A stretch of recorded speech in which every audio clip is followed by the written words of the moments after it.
7h30 de retour en direct en plein cœur de cette matinée de l'info, mardi 7 janvier. Et bon réveil à toutes et à tous, bon appétit si vous prenez peut-être votre petit déjeuner. Et bon courage bien sûr si vous partez travailler, restez avec nous en une dizaine de minutes.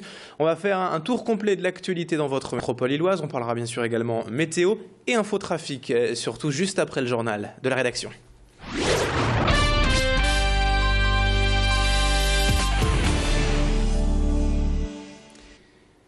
Et à la une de cette édition, tout d'abord en cette matinée, ces images des grands préparatifs pour les soldes d'hiver qui démarrent donc demain dans toute la région. Depuis plusieurs jours déjà, les boutiques ont eu à peine le temps de se remettre de Noël, des fêtes, qu'il a déjà fallu tout organiser dans les magasins pour l'incontournable période des soldes. Dans cette petite boutique de prêt-à-porter de Roubaix, où c'est rendu pour nous Macha Grunessen, on annonce des réductions déjà de moins 50% dès le premier jour. Une nécessité pour suivre les plus grandes enseignes qui démarrent aussi avec d'importants rabais. Le but pour les magasins étant d'écouler le maximum de stocks et de produits et de la saison précédente afin de faire place bien sûr à la nouvelle collection. Explication complémentaire avec le gérant de la boutique qui attend surtout des températures un peu plus fraîches pour liquider ces gros pulls. On se doit d'être actif par rapport à la météo. Disons que si la météo, si la neige vient débarquer justement dans les jours qui viennent, il y aura un engouement pour des gros pulls, des gros gilets, des manteaux qui seront justement à moins 30 ou à moins 50, donc l'un dans l'autre. Et si au contraire les beaux jours arrivent très vite, la nouvelle collection prendra très vite. Donc on est un peu dépendant de ça. L'avantage d'une petite boutique, c'est justement aussi ça, c'est que notre collection est, disons, elle est à la semaine entre guillemets, et puis on peut justement répondre à ces critères qui sont météorologiques.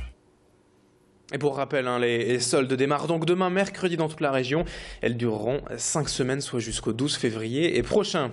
Autre actualité à la une cette semaine, on en parlait il y a un instant, la météo donc et ces températures toujours aussi douces. Car si côté ciel, le temps n'est pas très agréable actuellement avec beaucoup de nuages, de la pluie, du vent, encore prévu d'ailleurs pour les prochains jours. Côté thermomètre, en revanche, on profite actuellement de températures presque printanières. On a relevé ainsi jusqu'à 14 degrés hier en début d'après-midi à Lille, soit quand même un écart de 8 degrés avec les normales de saison. Et même si cela pourrait légèrement diminuer cette semaine, on attend encore des températures proches de 10 degrés au moins jusqu'à ce week-end. Pour en savoir plus et comprendre ce phénomène, Marion Villette a joint hier pour nous un prévisionniste de Météo France par téléphone. On l'écoute. Depuis la mi-décembre, on est soumis à un flux d'ouest, un sud-ouest perturbé, donc dans lequel s'engouffre beaucoup de douceur qui remonte du sud-ouest avec pas mal d'humidité. Donc on est sous l'influence d'un temps de systèmes dépressionnaires qui sont centrés au nord-ouest des îles britanniques et qui font donc circuler pas mal d'humidité, un temps bien agité et bien doux, donc qui remonte par le sud-ouest et qui nous vaut ces températures donc particulièrement douces pour la saison depuis maintenant plus de 3 semaines.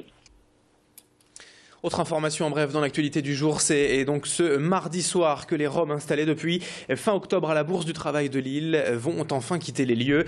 La préfecture du Nord a finalement été contrainte par jugement du tribunal administratif de trouver un hébergement d'urgence à ces familles. C'est dans des hôtels de la région, notamment à Boulogne-sur-Mer, Dunkerque ou Valenciennes, que ces dizaines de Roms vont donc trouver refuge. Des chambres payées par l'État, bien sûr, et la fin d'un feuilleton de plus de 2 mois pour les syndicats de la Bourse du Travail.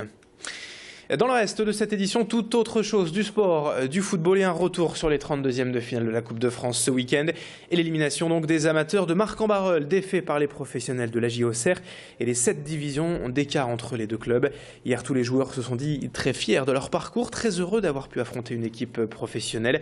Toutefois, certains ne pouvaient quand même s'empêcher d'éprouver une petite déception de voir leur aventure se terminer.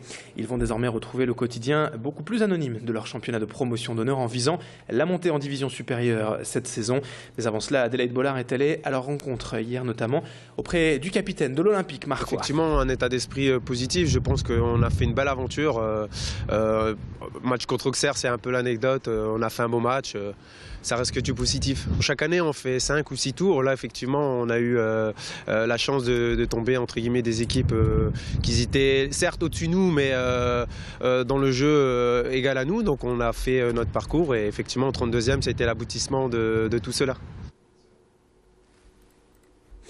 Et puis, notez pour le tirage au sort des 16e de finale de cette Coupe de France, eh bien, le tirage a offert le derby rêvé aux amateurs de l'Iris Club de Croix, puisque, eh bien oui, c'est le LOSC, les professionnels lillois, qui affronteront donc les amateurs de Croix pour un superbe derby régional, mardi 21 ou mercredi 22 janvier prochain. La date, le lieu, le stade, tout cela reste à définir. On en reparlera bien sûr de ce match. Croix face à Lille en 16e de finale de la Coupe de France. Enfin, pour terminer ce journal maintenant, 7h35 sur Grand Lille TV ce matin, on vous présente le dernier né des sites de rencontres. Il vient de la région et plus précisément, il s'agit en fait d'un coach pour aider les célibataires à mieux éditer leur profil, bien cibler surtout les potentiels prétendants.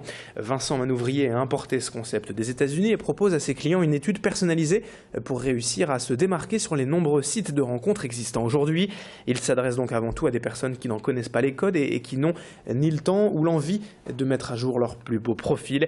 Notez qu'il promet une obligation de résultat puisqu'il garantit un nombre de rendez-vous. Rencontre au micro de Macha Gonessen. La première des choses, c'est de bien choisir son site de rencontre. Ça, c'est l'élément primordial parce que vous avez des sites de rencontre qui correspondent à des catégories très différentes de la population. Donc encore une fois, il faut bien sélectionner.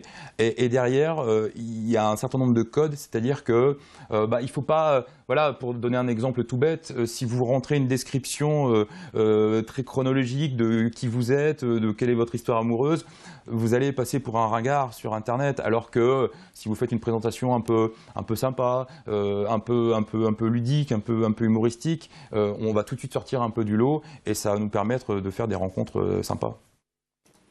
Fin de ce journal, 7h36 en direct sur Grand Lille TV. Restez avec nous dans un instant, la météo et l'infotrafic à suivre.